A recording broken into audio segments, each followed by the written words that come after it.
સંસ્કારી નગરી વડોદરાની ઓળખ એવા માંડવી દરવાજામાં તિરાડો પડતા હવે પાલિકા દ્વારા ફરી રિનોવેશનની કામગીરી શરૂ કરવામાં આવી। મહારાજા સયાજીરાવ ગાયકવાડે વડોદરા શહેરને અનેક ઐતિહાસિક ઇમારતોની ભેટ આપી છે।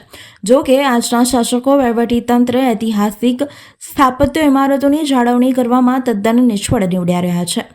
શહેરના માંડવી ઐતિહાસિક ગેટમાં પિલરોમાં તિરાડ પડી છે। 5 વર્ષ પૂર્વે પણ આ માંડવી દરવાજાના રિનોવેશનનું કામ પાલિકા દ્વારા કરવામાં આવ્યું હતું, જ્યારે હવે ફરી એકવાર પિલરોમાં તિરાડો પડી છે। ગમે ત્યારે કોઈ ભાગ નીચે પડી શકે છે। આ સંદર્ભે પાલિકાને સ્થાનિક નાગરિકો દ્વારા રજૂઆતો કરવામાં આવી હતી। 2 વર્ષ પૂર્વે પણ તિરાડો પડતા મેલડી માતા મંદિરના સંચાલકો દ્વારા સમારકામ કરાવવામાં આવ્યું હતું। આ વખતે તિરાડો મોટી હોય અને સરકારી ઇમારતોમાં કોઈ કામગીરી ન કરી શકાય હોય પાલિકામાં રજૂઆત કરવામાં આવી છે। વિઠ્ઠલ મંદિરના હરિઓમ રામકૃષ્ણ વ્યાસ દ્વારા જણાવવામાં આવ્યું હતું કે પાલિકા પાસે આશા છે કે જે એજન્સી પાસેથી રિનોવેશનનું કામ કરાવ્યું છે તેમની પાસેથી જ તિરાડો પોપડા ઉખેડી પડ્યા છે તેનું કામ કરાય। કેમ કામગીરી પ્રજાના ટેક્સના પૈસેથી થતી હોય છે। પ્રજાના ટેક્સના પૈસાનો દુરુપયોગ ન કરવો જોઈએ, સદુપયોગ થવો જોઈએ તેવી લાગણી અને માંગણી તેમણે વ્યક્ત કરી હતી। લગભગ 5 વર્ષ પહેલા માંડવી ઐતિહાસિક ઇમારતનું રિનોવેશનનું કામ વડોદરા મહાનગરપાલિકા દ્વારા કરવામાં આવ્યું હતું।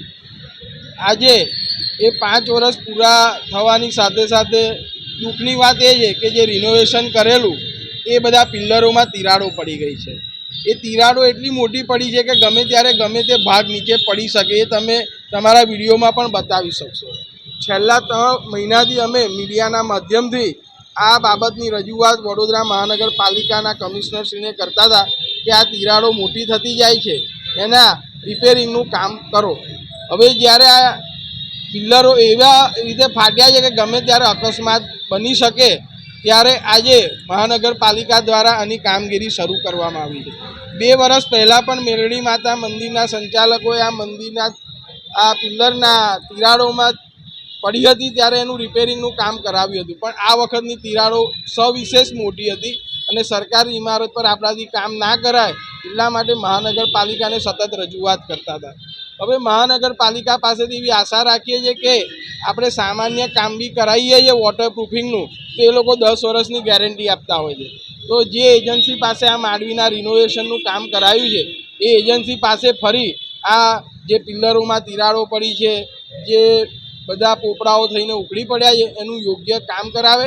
કારણ કે વડોદરા મહાનગરપાલિકા જે કંઈ બી કાર્ય કરે છે એ વડોદરાની પ્રજાના વેરામાંથી કરે છે, તો પ્રજાનો વેરો સારા કામમાં સારી રીતે વપરાય એવી અમે આશા રાખીએ છીએ।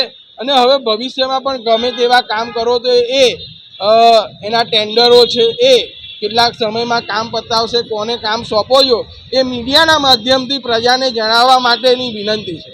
કારણ કે જે કંઈ બી મહાનગરપાલિકા કરી રહી છે વડોદરા માટે, એ વડોદરાના પબ્લિકના વેરામાંથી કરી રહી છે।